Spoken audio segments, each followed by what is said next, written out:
Hello and welcome back to the Helmet Head YouTube channel. Now this is the Voge 525 DSX and my final thoughts video after what has been quite a surprising experience.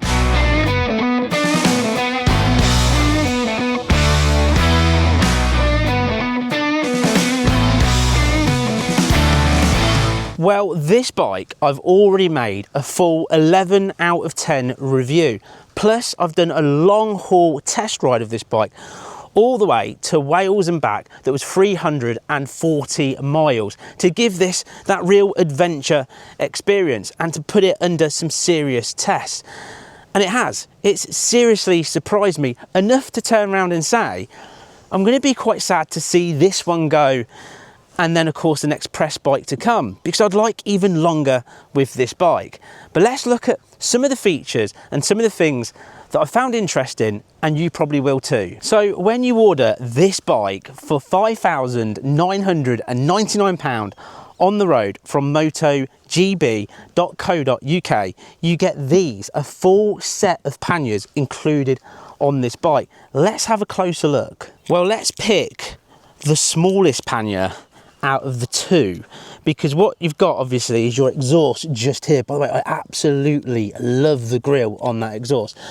But let's pick this one because this is the smaller one to give you an idea of size. If you pop it in, it's quite an interesting kind of lock system as it's underneath, and lift it up and it clicks straight out. And then on opening up the box here, you can see you've got quite a big deep space down.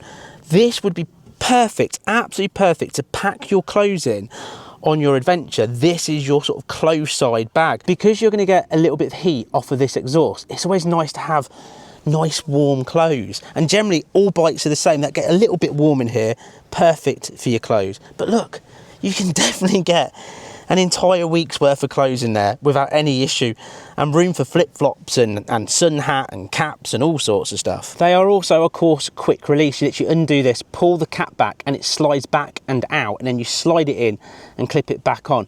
So when you're not using it, they're super easy to take off and put on. No bolts, no messing around trying to unscrew things. Quick release panniers. And now on the other side you've got this really mighty huge pannier, and a few people said to me, oh, the panniers look quite small. Honestly, there is so much room in here, it's crazy. And for me, if I was going on an adventure, what I do is I'd fill all this stuff up with all my cooking stuff, camping stuff, or even all of my supplies, all the stuff that I like when I'm going on a big world trip, all your tools, all your stuff. There is so much room in there. It's really, really good. And then finally, the back box. Now you can fit a single helmet in the back of this with it empty, tuck your gloves in around the side, etc.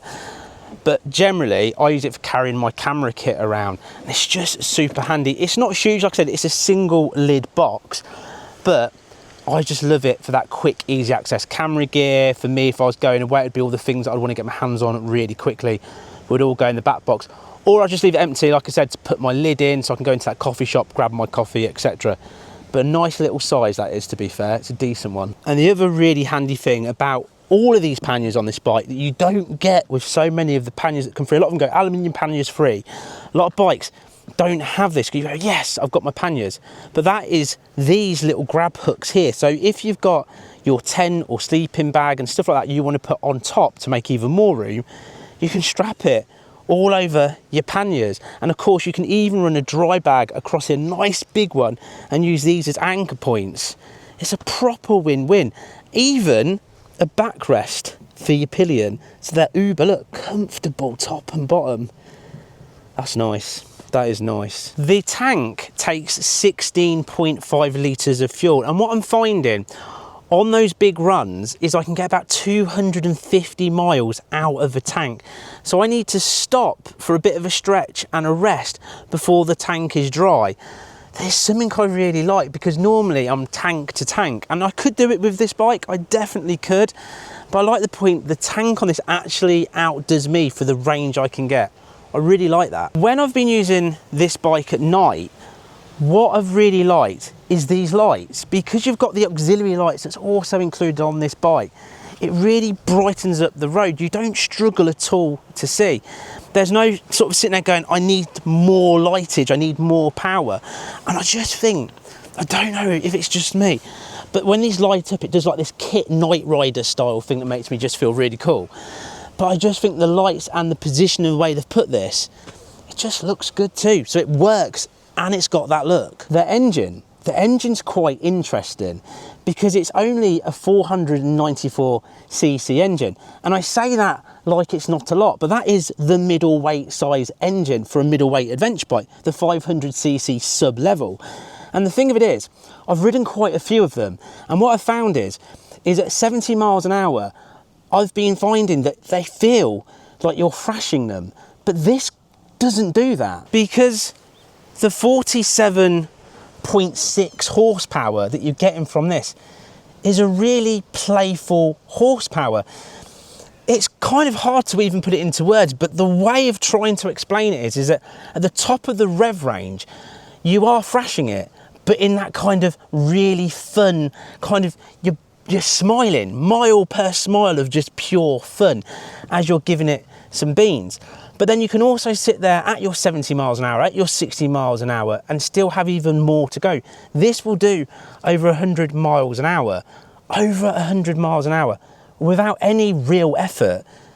That surprised me. But here's the most interesting thing that I've found that kind of really shocked me about this bike, because that price point, that £5,999 on the road, is incredible. You get so much stuff like the lights, the crash bars, the panniers, the 7-inch TFT display, handguard, funky LED lights and indicators that do this weird click, click, click, click out that make it look really cool.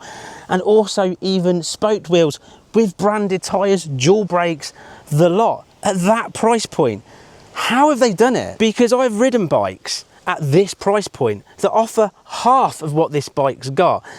And they had some really big negatives. There was one of them, for example, that after a few hundred miles of riding it, it sounded like things were going to fall off. I had to literally go around with Loctite, undo bolts, redo them to try to get rid of the really annoying noise.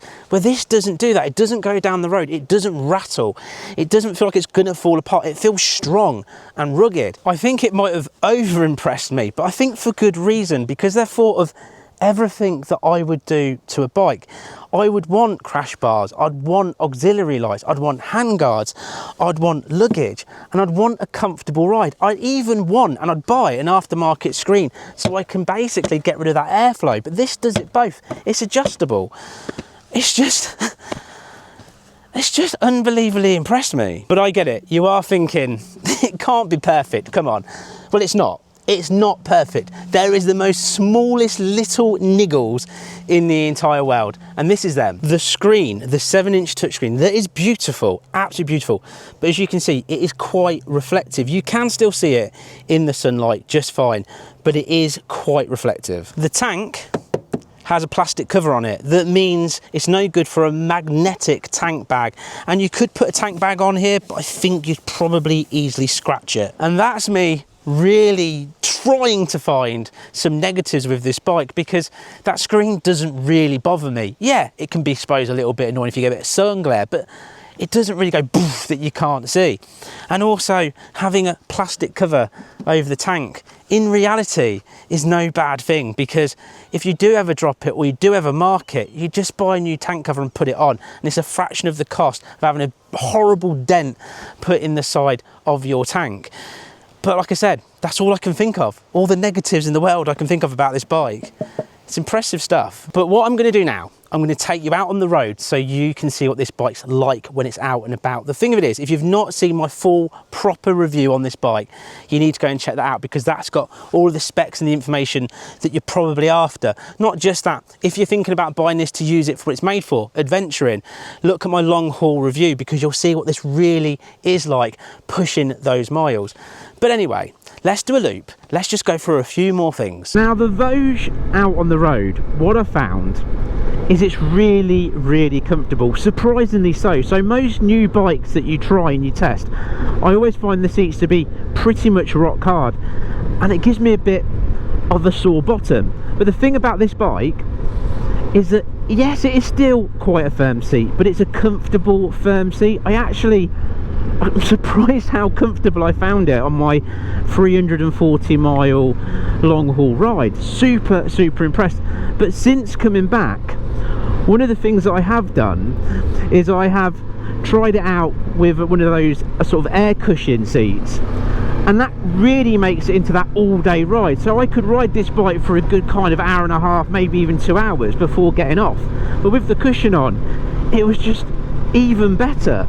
What for me was a massive surprise, because again, you think at this price point they would really kind of look at cheaping out a few things, but to be fair, they really haven't. The other thing that I quite like as well, if you want to do a little bit of gravel riding, 'cause that's what this is more designed for, it's more of a road style bike, you can easily stand up on the pegs, give yourself that little bit of bend, take out that little bit of extra being chucked around, and be in this comfortable position right up here. Like I said, there's lots of room to move around. The reach to the bars, there is a little bit of a reach, but they're raised enough so you're reasonably comfortable, and you could probably do quite a lot of miles on those gravel roads in this position quite nicely. The other thing about this bike, I think it's a really big, huge even, confidence inspiring bike, because it weighs only 191 kilograms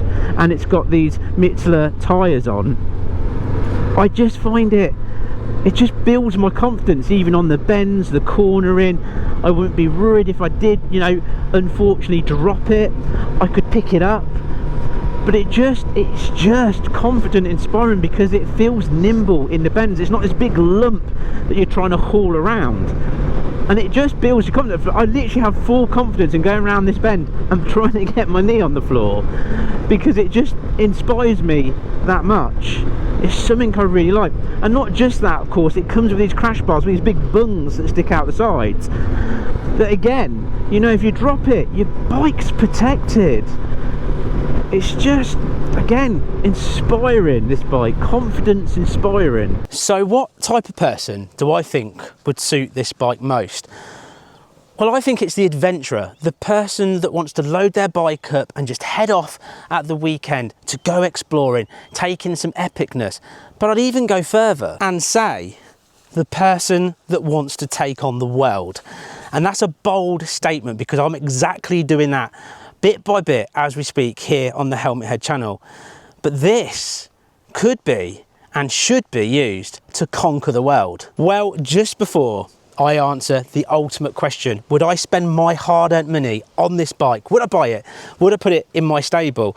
Remember this, the place you can pick this bike up from, and that is MotoGB. You can go and test ride one at any of their dealerships, and I think you're going to be as impressed as I am. Or what you could do is go to motogb.co.uk and buy it and have it delivered, and not even test ride it, because I have a feeling as soon as you sit on this, you are going to spend the money. Okay, I'm going to answer that ultimate question. Would I spend my money and would I buy this bike and put it into my stable? And the answer is 100% yes. This bike has impressed me so much. It generally, if I was going to go out and buy a mid-size adventure bike, it would be this one. And even more than that, I've got a heavyweight adventure bike, a Honda Africa Twin, sat in my garage. And for the first time, I'm doubting if it's going to stay, because this potentially could replace it. If I own this bike, I'd be excited to go out on an adventure. I'd be excited to use it as a commuter. I'd be excited to travel the world on it. And if I was a vlogger YouTuber, I'd like to see over time how incredible are the adventures I could have on this bike, because I think it's got a lot to give, but you need to buy it to find that out. But this is going back now, back to MotoGB, for somebody who's probably going to buy it and just take it on the best rides of its entire life. But shall we take one more look at the bike I'm going to miss? Don't want to waste time. I'll never be this young. I'll never be this young again. Don't want to chase highs when I'm too worn out. When I'm too worn out. So I'm never coming down. Never coming down. Never coming down again.